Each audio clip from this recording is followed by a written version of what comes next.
Lagi kasi akong pinupush ng mother ko to try some thrill. Then see for myself if magugustuhan ko ba. She's a lot eh. So, siguro one of the word that I can choose from would be strong, no?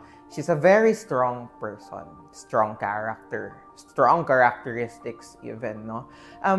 Isa yon sa pinaka magi-stand out talaga kasi na salita pag nakalala mo yung mother ko. Again, having someone with a mother with such strength or strong will, it taught me perseverance. No? When dealing with such situations, challenges, or even tough negotiations pagdating sa mga projects na hinahandle ko, of course, which are then essential pagdating sa ganitong klaseng career line. Yung pinaka na-appreciate ko pagtanda ko na is yung ways of disciplining me, no?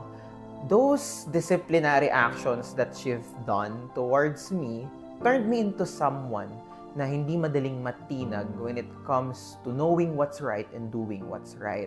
Salamat. Salamat, Ma, dahil ito ako ngayon.